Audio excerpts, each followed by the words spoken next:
This is Dark Knight Fan 232, and I'm here to show you my top 5 books. At number 5, we have Goosebumps by R.L. Stine. Now, I actually have a collection of these. Now, I've got a few more than this, but this is like a 3-book collection. The 3 books it has are Brain Juice, Attack of the Graveyard Ghouls, and Headless Halloween. Now, the one I want to speak to you about is Headless Halloween, because that is just one of the best books I've ever read.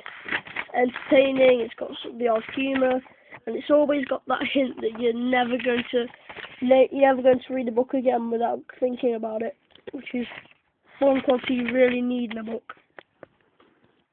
Next is relatively unknown book, Friday the 13th, 25th anniversary, The Jason Strain. The basic plot of this book is, I'll read you the blurb. Camp Crystal Lake has long been haunted by the legend of Jason Voorhees, the monster who cannot be destroyed. Soon those who visit Camp Crystal Lake will discover the awful truth. Jason is real, and he has only one thing on his mind: your death. Twisted TV executives have created a new reality show where convicts are stranded on an island with only one rule: the last one left alive goes free. Now they're putting Jason on the island with an attempt to boost ratings. Packed with action and good old-fashioned slasher mayhem, Jason Strain is a kinetic rollercoaster ride of a novel. And this is actually one by Michael Marshall Smith, who I don't know, but you might know who he is. Forced Voice will haul you outside and kick your ass. You'll love every minute of it. Also in the same series, Friday the 13th, Church of the Designed Psychopath, Hell Lake, and Hate, Kill, Repeat. Next is The Skeleton Crew by Stephen King.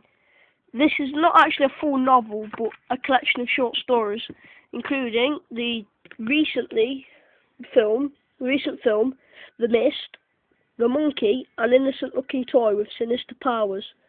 The Mist, and there is a gruesome host of other stories with a distinctive blend of unimaginable terror and realism that typifies King's writing. There's also Grammar, which I haven't read, but I think is kind of, well, Unborn's kind of based on it. No, it's not actually.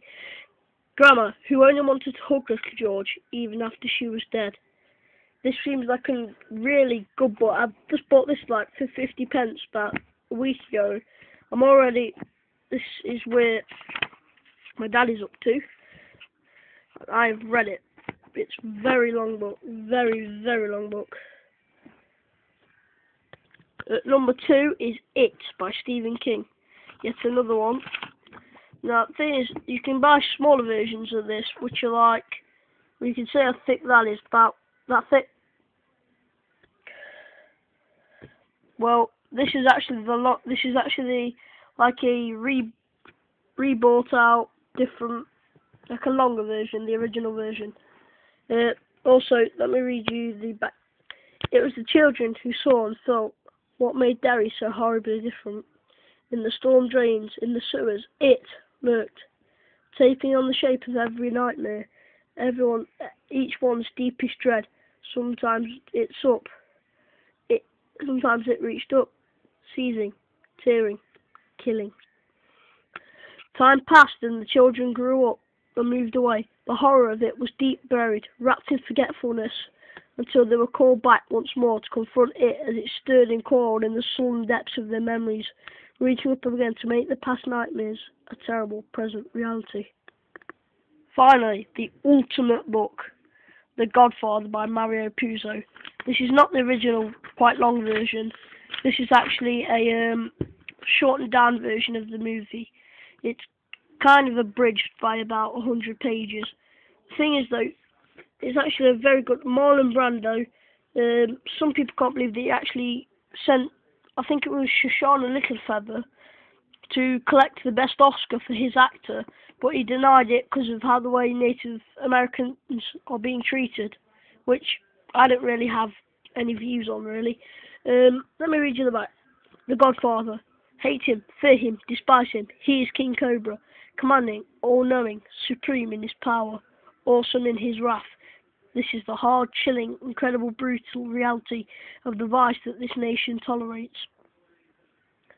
this is actually Albert S. Ruddy's version, also starring Al Pacino, James Caan, Richard Castellaneta, John Marley, Sterling Hayden, Robert Duvall, Richard Conte, Diane Keaton.